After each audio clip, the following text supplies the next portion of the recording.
जब एक भव्य रैली का आयोजन हुआ था तब हमने आपको द न्यूज़ नाउ पर सीधी तस्वीरें दिखाई थी।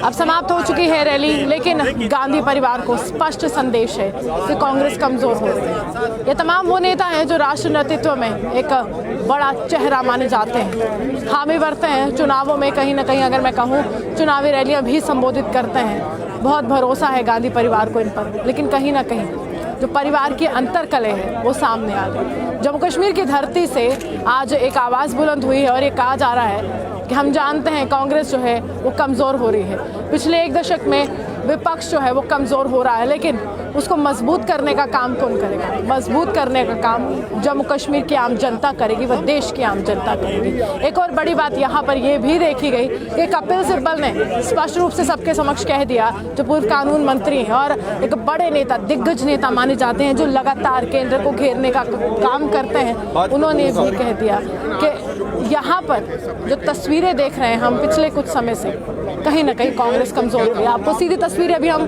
जम्मू से दिखा रहे थे कि किस प्रकार अभी भी तमाम नेता जो है वो उत्साहित हैं। और मनीष तिवारी ने यहाँ तक कह दिया कि रियासत जम्मू कश्मीर का जो विभाजन किया है, हमें उम्मीद नहीं थी इस तरह से विभाजन किया जाएगा। और 6 अगस्त के बाद जो हमने एक जंग छेड़ी हुई है, चाहे हम सदन के अंदर की बात करें या सदन के बाहर की बात करें, जो हमने जंग छेड़ी हुई है, हम उस जंग को जो है बिल्कुल जो है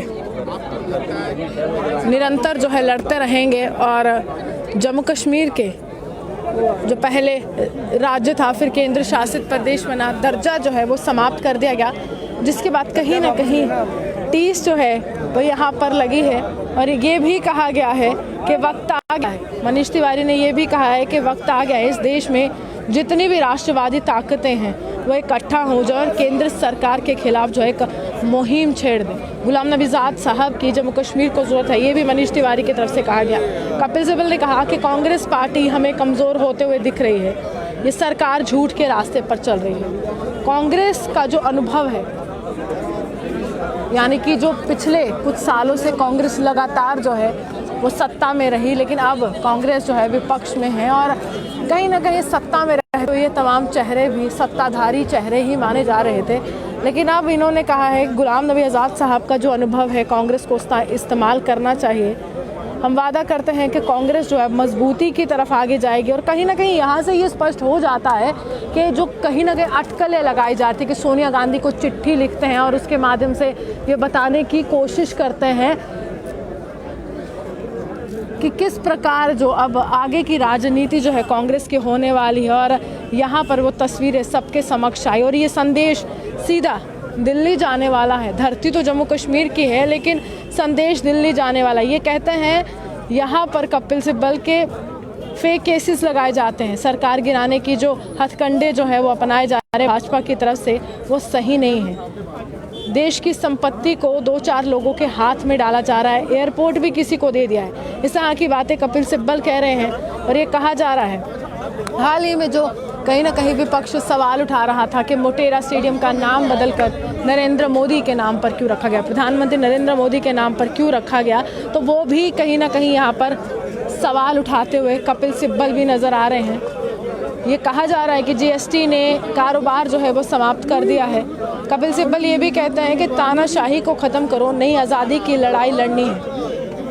आनंद शर्मा ने आज कहा कि संगठन ओहदे से नहीं बनता है, बल्कि संगठन जो है वो नेताओं से बनता है। और गुलाम नबी आज़ाद साहब कुछ ऐसे जो है वो चंद नेता हैं जो यहाँ पर कांग्रेस को मजबूत करते हुए लगातार जो है सबके समक्ष आए। कुछ अहम बातें यहाँ पर की गई और लगातार ये भी कहा गया कि प्रजातंत्र को मजबूत करना, और प्रजातंत्र को मजबूत करते हुए हमें जो है यहाँ पर ये देखना होगा कि जनता से जुड़े मुद्दों को हम किस प्रकार बुनाते हैं। वहीं अगर मैं कहूँ यहाँ पर ये भी कहा गया है कि स्टेटहुड वापस चाहिए, यानी कि स्पष्ट रूप से एक बात, जो 2 बातें हैं, जो अहम 2 बातें हैं। लगातार कल भी जब हम गुलाम नबी आज़ाद साहब से सवाल करने की कोशिश कर रहे थे कि कौन सा ऐसा मूल मंत्र देने वाले हैं, जिससे कांग्रेस जो है मजबूती की ओर अग्रसर हो, क्योंकि अभी जो कयास लगाया जा रहा है, लगातार हार का सामना कर रहे हैं और भाजपा का विजय रथ जो है वो रुक नहीं रहा है, तो सवाल यही था। और आज वो बिल्कुल तस्वीर स्पष्ट हो चुकी है, दिल्ली तक ये संदेश पहुंच चुका है